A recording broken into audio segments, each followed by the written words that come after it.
Ang punot dulo kasi nito, nag-uutos sa kanila yung pamunuan ng armed forces na natatakot sila na may mangyari kay BBM dahil sa kanyang karamdaman at anytime baka mag-resign ito or maratay ito sa karamdaman niya, eh by constitutional succession, uupo na naman ang isang Duterte. So diyan sila takot eh. So gagawa sila ng paraan, gagawin nila. They will move mountains para hindi matuloyan. At kaya nga lumutang yung, alam naman natin, pinos na ni General Romy yan eh. At saka maraming mga general na rin ang nag-analyze niyan, yung CODETA mo eh. Ibig sabihin, magko-CODETA sila, tapos sila rin yun para hindi lang makaupo ang Sara Duterte. Eh yan eh, hindi naman yan na hula-hula lang. Pumutok na rin yan sa loob, pumutok sa labas at nasagap natin yan. They can correct us kung mali yung ating mga nasasagap. Andyan na yan. Hindi nila hayaan na makabalik ang isang Duterte, lalo na yung mga dilawan at pinklawan na yan. At sila nga yung tahimik sa anomalye. Hindi sila nagsasalita dahil ang kanilang vehicle para sa 2028 makarating sila ron is si BBM. Pag nawala si BBM, wala na silang vehicle para makarating ng 2028. Mahalagang paalala, ang video na ito ay para sa layuning pagbibigay impormasyon at pagbabahagi ng balita. Ang ilang pahayag ay mula sa mga ulat at panayam na lumabas sa publiko. Wala tayong layuning manira o magbigay ng maling impormasyon. Hinihikayat namin ang lahat na maging mapanuri at alamin ang iba't ibang panig ng balita. Magandang araw mga kababayan! Welcome back sa ating channel kung saan hatid namin ang mga pinakabagong balita at usaping politika dito sa Pilipinas.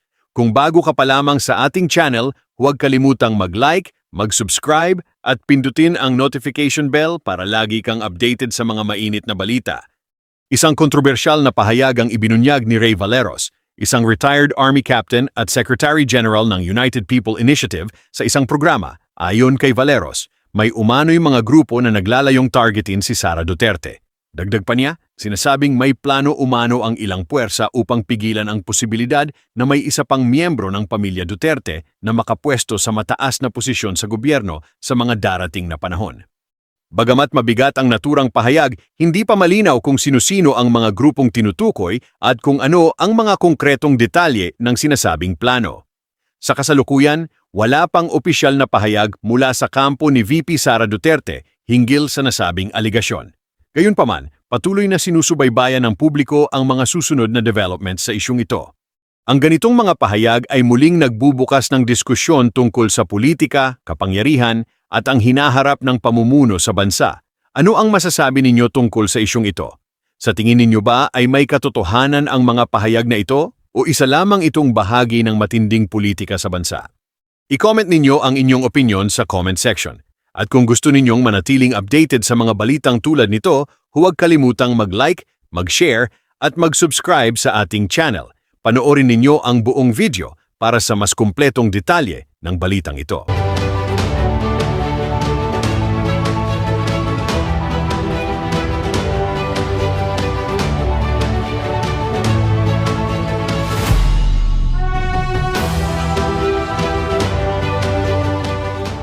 Saan po yung kayang ibigay na suporta ng mga miyembro po ng UPI? Kasi ang nagiging trend kapag against ka sa kasalukuyang administrasyon or against ka sa korupsyon na nangyayari, kinabukasan meron ka na agad na kaso, sir.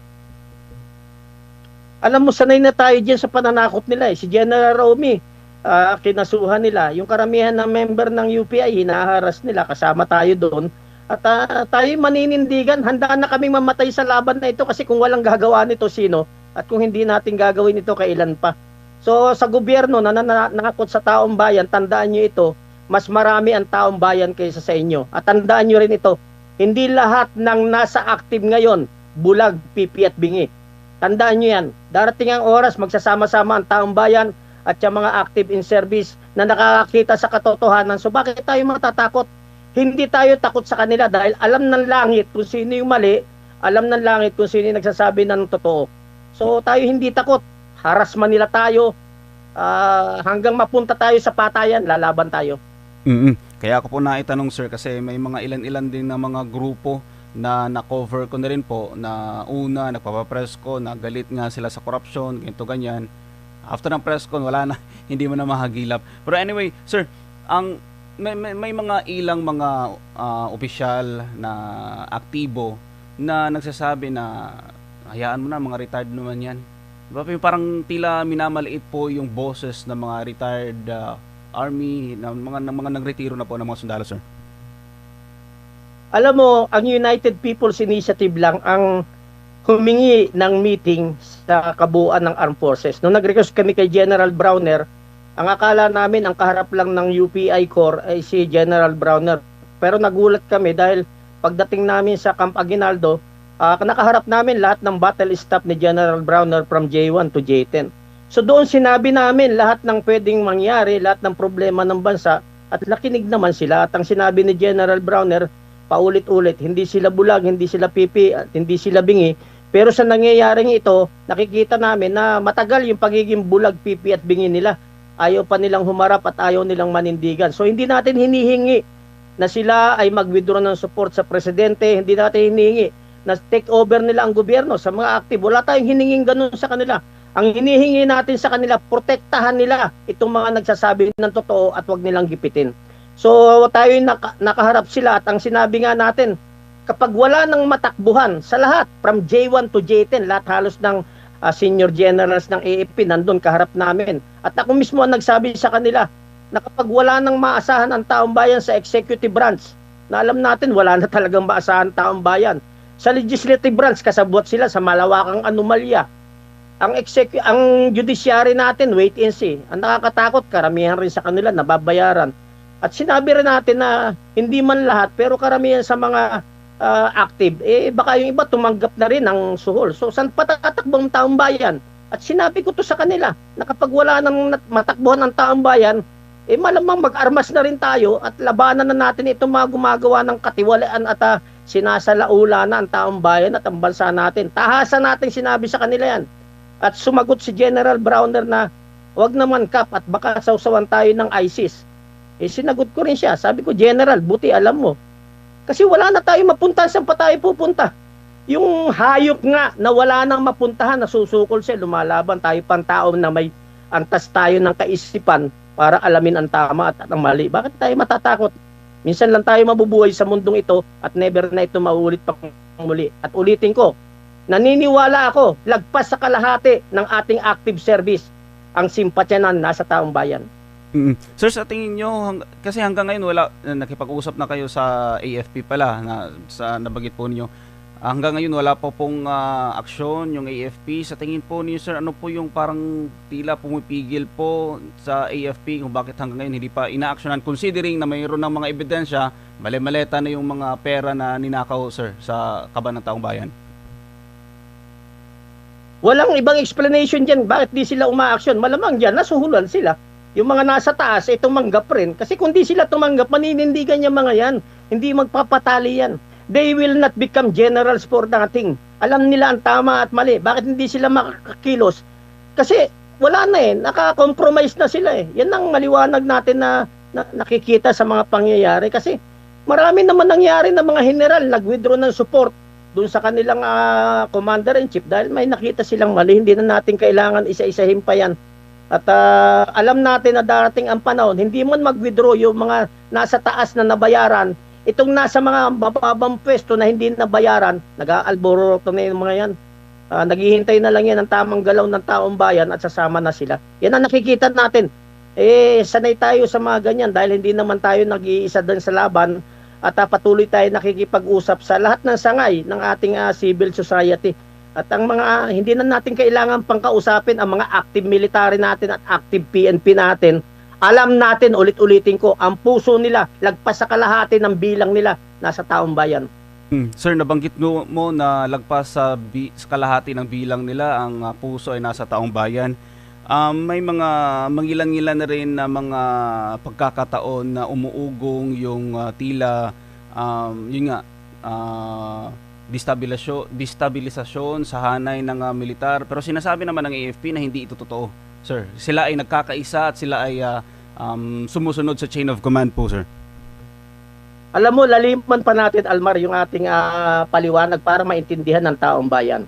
Ang punot dulo kasi nito, nag-uutos sa kanila yung pamunuan ng armed forces na natatakot sila na may mangyari kay BBM dahil sa kanyang karamdaman at anytime baka mag-resign ito or maratay ito sa karamdaman niya, by constitutional succession, uupo na naman ang isang Duterte. So diyan sila takot eh.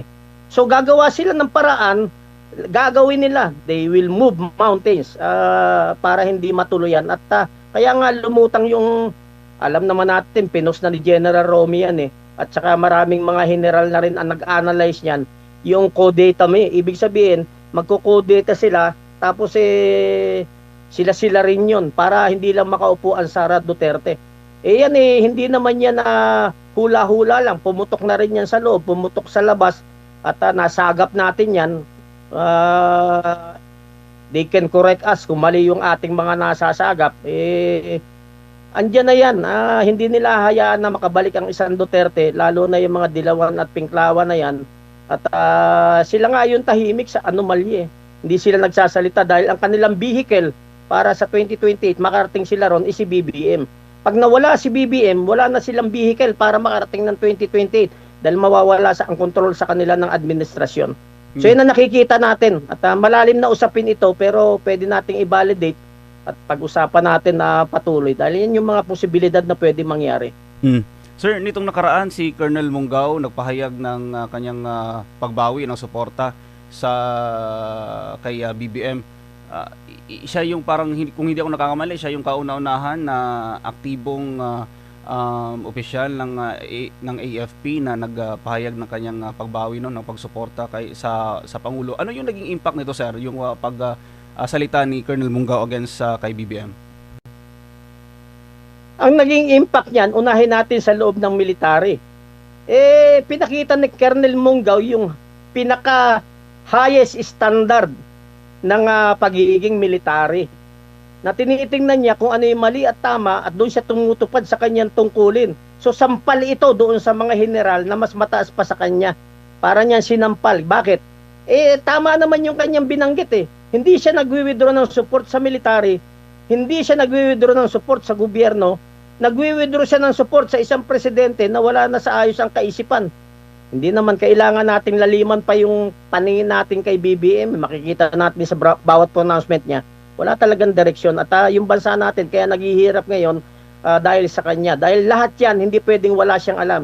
General Appropriation Act, simula 2023, 24, 25, dinamay pa yung 26. Lahat yan may pirma siya. Inayunan niya yan eh. So kailangan pa ba maging matalino para sabihin na hindi siya kasabwat dito? At itong nangyayari na malawakang korupsyon na yan, yung flood control na yan, hindi lang flood control yan, maging sa irrigation, maraming project. Andiyan yung anomalya, sinabi naman ng mga noble military na marines natin yan eh. Isa dito sa 18, alam niya, oral lahat sila. So ang nakikita natin dito, si Colonel Munggaw may bayag. Mas may bayag siya kaysa Calabrowner, kaysa doon sa mga J1 to J10. Isang colonel, hamak na colonel.